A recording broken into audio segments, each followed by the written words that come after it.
Num confronto que já se estabelece visando 2022, que ainda está distante, né? Tem muita coisa até lá. O governador de São Paulo, João Dória Júnior, recebeu ontem o ministro das Relações Exteriores da França, Jean-Yves Le Drian, que não tinha sido recebido na véspera pelo presidente Bolsonaro. E publicou no WhatsApp: muito produtiva a nossa reunião hoje com o ministro das Relações Exteriores da França no Palácio dos Bandeirantes. Estabelecemos 7 temas de interesse mútuo, com foco em desestatização, meio ambiente, tecnologia, educação, saúde, agricultura, comércio exterior e infraestrutura. Seguimos empenhados em atrair novos investimentos para São Paulo. Ele diz que o Brasil precisa de paz, equilíbrio e também de entendimento para enfrentar as reformas. E voltou a comentar as falas polêmicas do presidente Jair Bolsonaro, ressaltando que falta harmonia para o Brasil crescer. Um clima de confronto permanente não ajuda o país a crescer, não ajuda o Brasil a aprovar as reformas, seja a reforma da Previdência, que ainda está em aprovação no Congresso Nacional, e não ajuda os brasileiros, que precisam de emprego e oportunidade. O Brasil, para crescer, precisa de desenvolvimento econômico, mas precisa de paz e harmonia. O governador diz que respeita o presidente, mas afasta um alinhamento do PSDB com a sua gestão. Eu torço pelo Brasil e pelo bem do meu país. Eu não torço pelo mal, nem pelo tropeço do presidente Bolsonaro, nem tampouco do seu governo. Continuamos a manter boas relações com o presidente Bolsonaro, com a área de relações exteriores, com o ministro Paulo Guedes e outros ministros do governo. Então nós estamos trabalhando a favor do Brasil, mesmo sem alinhamento político. O governador mostrou seu descontentamento com a fala do presidente sobre o desaparecido político, pai do presidente da OAB, do Felipe Santa Cruz, o Fernando, que foi preso e nunca mais apareceu na época da ditadura militar. Ele se ofendeu com o presidente porque lembrou a situação de exilado do pai, o publicitário João Dória. Separaram a dupla caipira aí. O Le Monde, que é o jornal francês, que é um jornal de esquerda, né, assumidamente de esquerda, fez uma reportagem ontem dizendo que o presidente Bolsonaro tinha cancelado o encontro com o ministro para cortar o cabelo.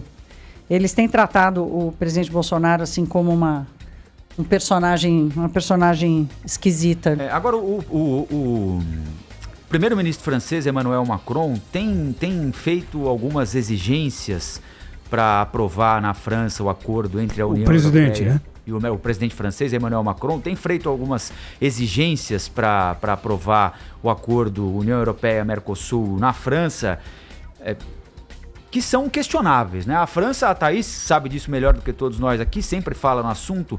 A França é um país absolutamente protecionista, enxerga no país, isso é absolutamente claro e transparente, enxerga no Brasil um concorrente no setor agropecuário, e agora o presidente Emmanuel Macron anunciou a formação de uma comissão com 10 especialistas, segundo ele, isentos, sem envolvimento com o governo, para avaliar se o Brasil está cumprindo o Acordo de Paris, se o Brasil está cumprindo metas de preservação do meio ambiente, para depois avaliar, a partir desse relatório, se o governo francês vai ou não entrar de corpo e alma nas negociações para aprovação do acordo no parlamento francês.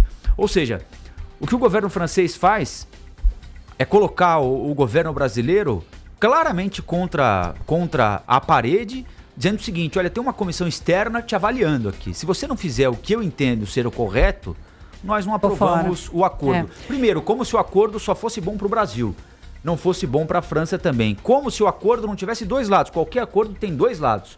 O Brasil tem de cumprir metas e a França também tem de cumprir metas, né? Ambos os países têm de cumprir metas. Então, por que o Brasil não pode criar aqui uma comissão com 10 especialistas externos para avaliar o que é que a França tem feito? Se a França tem adotado medidas restritivas contra o Brasil porque ela está realmente preocupada com o meio ambiente ou porque está preocupada com o setor agropecuário deles lá e tentando disfarçar isso com a capa de quem se preocupa com a floresta amazônica, o que sem dúvida alguma é bastante importante. Então, infelizmente, viu, Rafael, há uma antipatia do governo francês pelo brasileiro, porque ainda candidato, o presidente Bolsonaro disse que ia sair do Acordo de Paris. Quer dizer, ninguém orientou também o presidente, e não sei se ele aceita, né? Orientação. Mas esse acordo aí foi não uma foi assinado infelicidade com a União naquele Europeia momento. agora? É um movimento político do Macron, né? Ele não quer assumir ele pessoalmente, já que ele fez ali uma espécie de acordinho com o Bolsonaro no último encontro deles. Ele não quer assumir, olha, eu estou brigando com o Brasil. Não, vamos chamar aqui uma comissão externa e tal. Então e já coloca se sabe a questão do meio qual é o ambiente. relatório? Já se sabe, então, Thaís? Não, mas estou dizendo, ele cria uma... Mas já se sabe, né? Ele vai chamar quem? Gente que pensa como ele ou não? Ah, sim, vai chamar europeus, né? Vamos ver se ele vai chamar especialistas americanos, enfim, não sei, mas não importa. O que importa é que ele está se excluindo ali da comissão de frente dessa briga com o governo brasileiro, é meio como uma coisa, um atalho ali político paralelo para ir minando o Brasil e cobrando o Brasil. E eu estava lendo artigos, inclusive lá da França, né, de como... Quando o acordo começou a ser discutido há 20 anos para agora, olha o que aconteceu com a indústria de queijos e vinhos do Brasil. O Brasil hoje produz queijos e vinhos que competem com queijos e vinhos franceses, que era uma coisa que não existia. E tem uma empáfia, tem uma coisa assim, mas como assim eles estão fazendo queijo e vinho tão bons como nós? Tanto que esses dois pontos foram pontos relevantes que precisaram ser discutidos ali no último minuto para o acordo poder sair. Então tem muito ego, tem muita vaidade, como o Rafael falou. A França hoje, o setor agropecuário francês hoje é certamente o mais protegido do mundo. Isso é uma coisa que nem o Sarkozy, que chegou com essa bandeira, vou quebrar essa coisa e tal, porque isso é contra a produtividade do país, é contra a competitividade do país, nunca conseguiu. Existe lá uma força muito grande desse movimento.